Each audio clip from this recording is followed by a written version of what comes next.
Ante todo, muy buenos días, estimados alumnos. Continuamos con la clase número 3 de Morfofisiología Normal 1, en la cual vamos a seguir en la unidad 1 y 2, pero el tema de hoy es miembro superior 2, miología, región del hombro, región axilar, contenido y continente, región del brazo y codo, triángulos homohumeral, homotricipital, húmero-tricipital y cuadrilátero húmero-tricipital. Miología del miembro superior. Tenemos que acordarnos que a nivel del hombro existen grupos musculares anterior o pectoral, lateral o externo o deltoideo, posterior o escapular y medial o interno, que corresponde a lo que vendría a ser el hueco axilar. A nivel del grupo muscular externo del hombro tenemos un músculo que vendría a ser el músculo deltoides.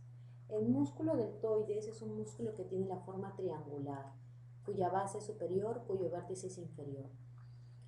Su origen va a darse a nivel del borde anterior, tercio externo de la clavícula, borde posterior, labio inferior de la espina del omóplato, y su inserción, su fin, va a ser en el labio superior de la impresión o B deltoidea, que estaba en la cara externa de la diáfisis del uno.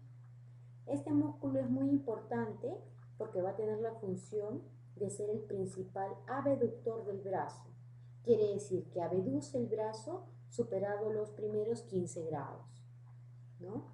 Abducidos por el supraespinoso. Sabemos que de 0 a 15 grados el músculo supraespinoso es el que abduce, y a partir de los 15 grados viene la función del músculo deltoides. Hay que recordar también que las fibras claviculares del músculo deltoide colaboran con la flexión del brazo, y las fibras posteriores ayudan en la extensión del brazo. Otro grupo muscular a nivel del hombro, tenemos el grupo muscular del músculo pectoral, de los pectorales, de la región pectoral. Y allí tenemos al músculo, en un plano superficial, al músculo pectoral mayor. El músculo pectoral mayor es un músculo también triangular, es un músculo que se origina a nivel del borde anterior 2/3 internos de la clavícula, en las caras anteriores de los primeros cartílagos condrales o costales, y algunos autores refieren a nivel de lo que vendría a ser la porción externo-costal, ¿no? Y su inserción, su fin, va a ser a nivel del labio anterior o labio externo de la corredera bicipital. Es un músculo triangular, como ya lo hemos dicho, que está en el grupo muscular anterior del hombro, ¿no? Y cuya función va a ser netamente de flexión, aducción y rotación medial del brazo a nivel de la articulación glenohumeral. Hay que recordar que la porción clavicular se encarga de la flexión del brazo extendido, y la porción externo-costal se encarga de la extensión del brazo flexionado. En un plano más profundo, ya en este grupo anterior, vamos a tener un músculo que vendría a ser el músculo pectoral menor. El músculo pectoral menor también es un músculo triangular de base inferior, vértice superior. Se origina a nivel de las caras externas de la tercera, cuarta y quinta costilla, y su inserción final viene a ser en el apófisis coracoides, ¿no? La función de este músculo pectoral menor radica en que tira de la punta del hombro en sentido inferior, ¿no? Y desplaza la escápula hacia adelante. Luego, en este mismo plano, vamos a ubicar nosotros al músculo subclavio. El músculo subclavio es un músculo bastante peculiar, es un músculo triangular también. Es un músculo que se inserta en la cara anterior, borde superior del primer cartílago condrolocostal, que se origina ahí y termina insertándose en la cara inferior de la clavícula, ¿no? En las rugosidades que tenían esta cara inferior, en el tercio lateral o externo. Este músculo subclavio, la función va a ser que tira de la punta del hombro en sentido inferior, ¿no? Y tira de la clavícula en sentido medial para estabilizar la articulación externo-clavicular. Hay que también hacer un reparo aquí, que nosotros a este nivel encontramos una fascia muy importante, Y esta fascia es la fascia clavipectoral, que está entre el plano superficial y el plano profundo en este grupo muscular anterior. Esta fascia prácticamente es una lámina gruesa, ¿no?, de tejido conjuntivo, ¿no?, que conecta la clavícula con el suelo de la axila, del hueco axilar, de la región axilar, ¿no? Envuelve tanto al músculo subclavio como al músculo pectoral menor, ¿no?, y se extiende por el espacio que hay entre ellos. Las estructuras que discurren entre la axila y la pared anterior de esta fascia clavipectoral, ¿no es cierto?, están en relación directa con estructuras, ¿no?, entre ellas como lo que vendría a ser pues la arteria toracoacromial, el nervio pectoral lateral, ¿no?, la vena cefálica, ¿no? Es muy importante las relaciones que guarda esta fascia a este nivel. Luego nos iremos al grupo muscular posterior. Cuando hablamos del grupo muscular posterior nos estamos refiriendo a la región, ¿no?, escapular. Y en la región escapular nosotros ubicamos a un músculo que está en la cara anterior del omóplato o escápula, denominado el músculo subescapular. Este músculo subescapular es un músculo bastante importante porque es un músculo, ¿no es cierto?, que se origina a nivel de la fosa subescapular en la cara anterior del omóplato o escápula y termina o se inserta en el troquín, ¿no es cierto?, en esta tuberosidad que está en la epífisis proximal del húmero. Este músculo tiene la función, uno, de pertenecer al manguito, al conjunto de los músculos que pertenecen al manguito de los rotadores y que se encarga de la rotación medial del brazo en la articulación glenohumeral. Muy importante. Luego ya nos vamos al grupo muscular posterior, pero aquí tenemos que resaltar lo que vendría a ser los músculos que están a nivel del tronco, del plano superficial. Entre ellos tenemos el músculo trapecio. El músculo trapecio es un músculo que tiene la forma romboidal y por ende va a tener inserciones periféricas e inserciones centrales, ¿no? Su origen, se podría decir, va a estar a nivel de lo que vendría a ser la línea nucal superior, ¿no es cierto?, la protuberancia occipital externa, ¿no?, respectivamente, el borde medial del ligamento nucal, ¿no?, que es parte del ligamento supraepiespinoso, ¿no?, a lo largo de este, ¿no es cierto?, de las apófisis espinosas desde C7 hasta T12, y los ligamentos pues, no supraespinosos relacionados a este nivel. La inserción va a estar dada a nivel de lo que vendría a ser la cresta del omóplato, borde posterior, labio superior de la cresta del omóplato, y termina en la apófisis espinosa de D12 o T12, ¿no? Luego, ¿cuál va a ser la función de este músculo? La función del músculo trapecio va a ser que es un potente elevador de la escápula y que rota la escápula durante la abducción del húmero por encima de la horizontal. Las fibras mediales de este músculo retraen la escápula y las fibras inferiores deprimen la escápula. Luego continuamos con otro músculo del tronco que lo tenemos que mencionar a este nivel, que es el músculo dorsal ancho. El músculo dorsal ancho es un músculo del tronco bastante grande, ¿no? Tiene la forma de es espiralado, y este músculo dorsal ancho, ¿no?, su origen va a estar a nivel de la cresta sacra media, toma parte de las apófisis espinosas de las vértebras lumbares, un fascículo va hacia el ángulo inferior del omóplato y finalmente su inserción final va a ser en el fondo de la corredera bicipital. Algunos autores hacen la referencia que se une a los fascículos del músculo redondo mayor y que juntos terminan en el fondo de la corredera bicipital. ¿Cuál va a ser la función de este músculo dorsal ancho? Va a ser la aducción, la rotación medial y la extensión del brazo a nivel de la articulación glenohumeral.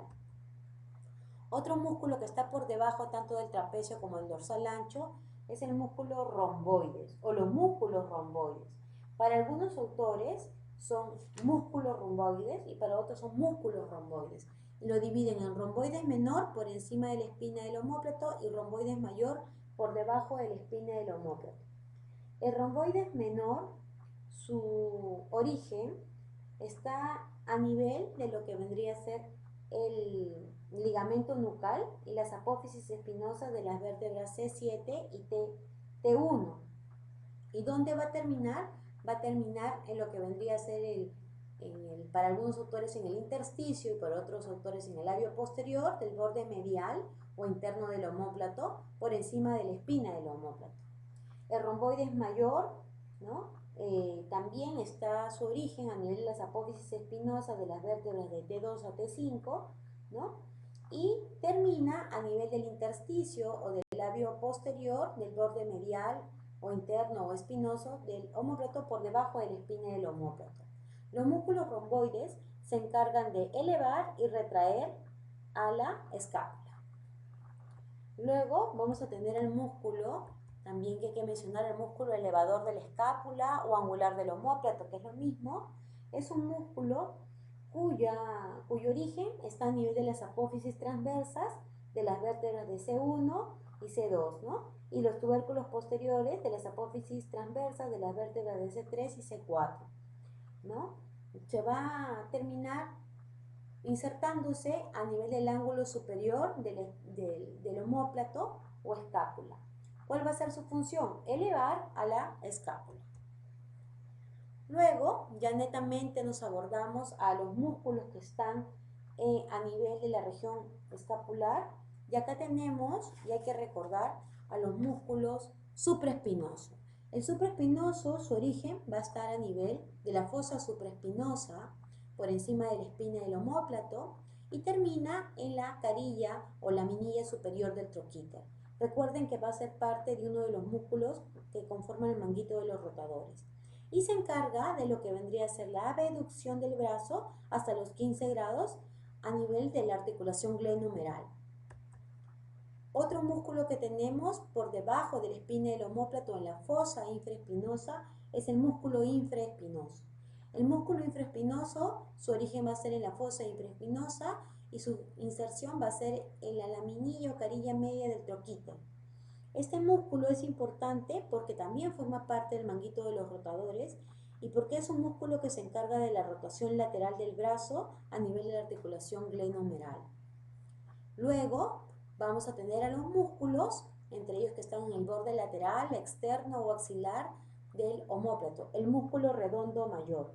El músculo redondo mayor se origina a nivel del borde lateral o externo, ángulo inferior del omóplato, y termina o se inserta en el labio interno o medial de la corredera bicipital, aunque algunos autores refieren que se une al dorsal ancho y terminan ambos en el fondo de la corredera bicipital, lo cual no dista de la realidad porque en las disecciones se ha podido apreciar ello. ¿Cuál vendría a ser la función de este músculo redondo mayor? La rotación medial y extensión del brazo en la articulación glenohumeral. Por encima del redondo mayor, y por eso se dice que los mayores cargan a los menores, encontramos al músculo redondo menor. El músculo redondo menor, ¿no? Su origen es por encima del origen del músculo redondo mayor en el borde lateral o externo o axilar del omóplato o escápula y termina en la carilla inferior, ¿no? o tuberosidad inferior para algunos del troquíter. Es un músculo bastante pequeño que ubicamos por encima del redondo mayor. Es un músculo que también forma parte del manguito de los rotadores. Es un músculo que se encarga de la rotación lateral del brazo en la articulación glenohumeral. Luego vamos a tener un músculo que está a nivel del grupo muscular interno, que está en relación directa con el hueco axilar. Este músculo es el denominado músculo serrato mayor o gran serrato o serrato anterior. Hay que recalcar muy bien el músculo serrato porque también en el cuerpo, vamos a ir estudiando, encontramos otros músculos serratos. Este músculo serrato es un músculo bastante importante porque el músculo serrato se inserta ¿en dónde? Se inserta a nivel del labio anterior, del borde medial o interno del omóplato o escápula y viene, ¿no?, en forma digitiforme a insertarse en la cara superior de la primera y de la segunda costilla y en la cara externa a partir de la tercera hasta la octava costilla. Es un músculo bastante importante porque se encarga, la función de él va a ser la antepulsión y rotación de la escápula. mantiene el borde medial y el ángulo inferior de la escápula pegados hacia lo que vendría a ser la pared del tórax, la pared torácica. A este nivel también nosotros tenemos que señalar un gran triángulo, el triángulo omohumeral. ¿Y quién lo conforma? Lo conforma el borde inferior del músculo redondo menor, lo conforma por abajo el borde superior del músculo redondo mayor y por fuera lo conforma la diáfisis del húmero. Este triángulo omohumeral, conformado por estos límites que hemos detallado, es atravesado por una estructura que es la porción larga del músculo tríceps braquial, por lo cual lo divide en un triángulo pequeño y un cuadrilátero. El triángulo pequeño tiene el nombre de triángulo homotricipital y el cuadrilátero es conocido como cuadrilátero húmero-tricipital. Los límites del triángulo homotricipital serían: por abajo, borde superior del redondo mayor; por arriba, borde inferior del músculo redondo menor; por fuera, borde medial o interno de la porción larga del músculo tríceps braquial. Contenido del triángulo homotricipital o triángulo de los redondos es la arteria circunfleja escapular con su vena satélite o venas satélites. ¿Cuáles son los límites del cuadrilátero húmero-tricipital? Por arriba, por el borde inferior del músculo redondo menor; por abajo, por el borde superior del músculo redondo mayor; por fuera, por la diáfisis del húmero; por dentro, por el borde lateral o externo de la porción larga del tríceps braquial. ¿Cuál es el contenido? El contenido viene a ser el nervio circunflejo o axilar y la arteria circunfleja posterior con sus venas satélites respectivamente.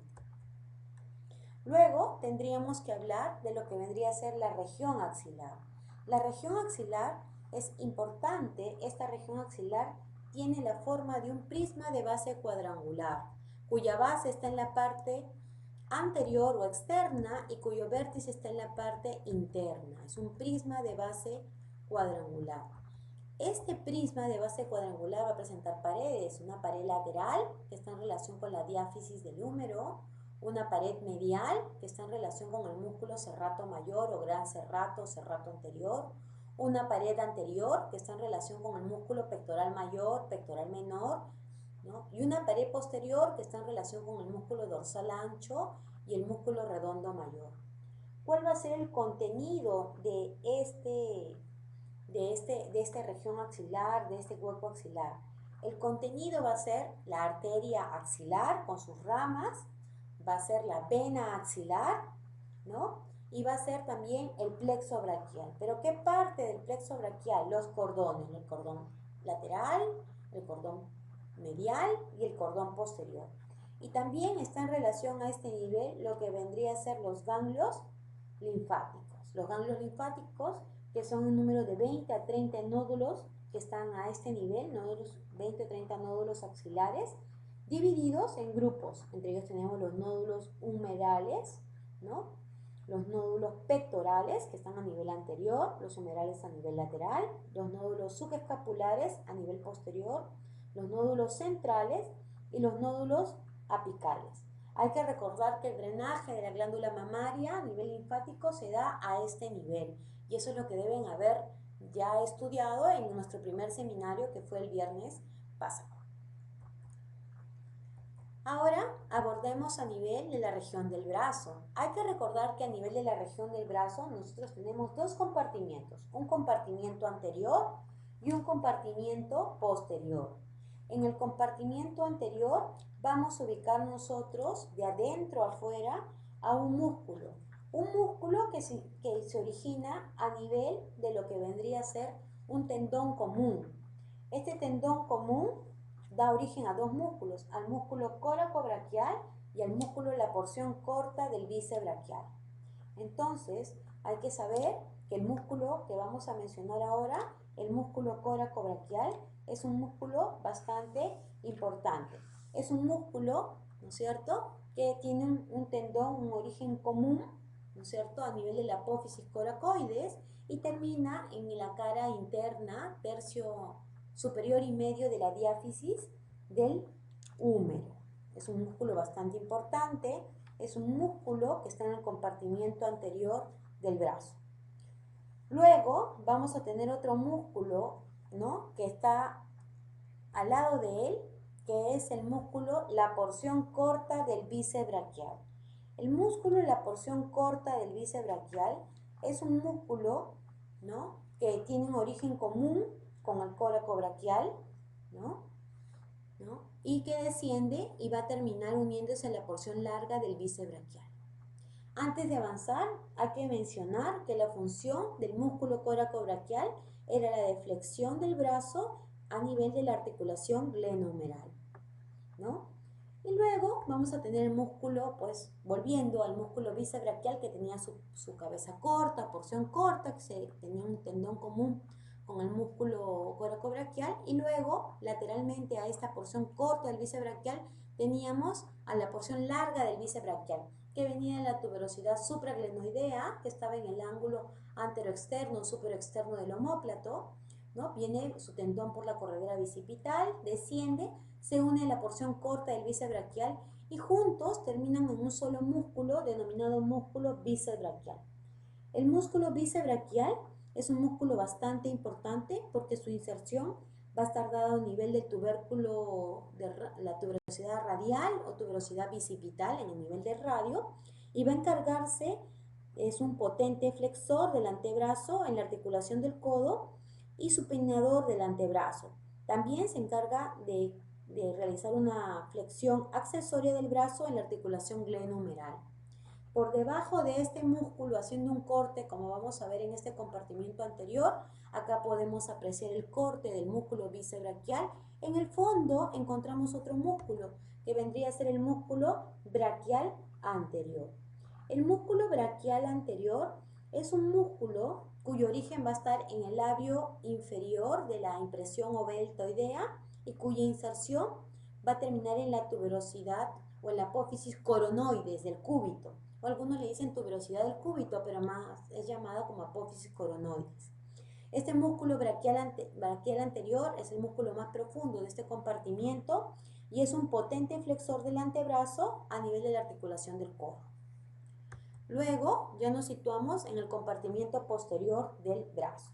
En el compartimiento posterior del brazo nosotros encontramos con el músculo tríceps braquial. El músculo tríceps braquial es un músculo que tiene tres porciones. La cabeza larga o porción larga del tríceps braquial viene de la tuberosidad infraglenoidea, desciende. Luego tenemos a lo que vendría a ser el vasto lateral o vasto externo, que es un músculo que lo podemos apreciar a este nivel, que está en el labio externo o superior del canal de torsión.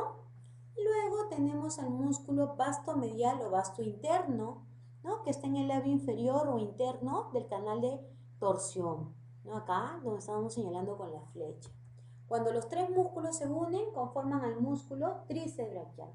¿Y dónde termina el tríceps braquial? En la cara posterior del olecrano, en el cúbito. ¿Cuál va a ser la función de este músculo? La extensión del antebrazo en la articulación del codo. Hay que recordar que la porción larga también puede extender y aducir el brazo en la articulación del hombro, ¿no? Este es el músculo tríceps braquial. Y aquí aprovecho, recuerden que en la cara posterior de la diáfisis del húmero encontrábamos el canal de torsión, cuyo contenido era pues el nervio radial, la arteria braquial o humeral profunda con sus venas satélites.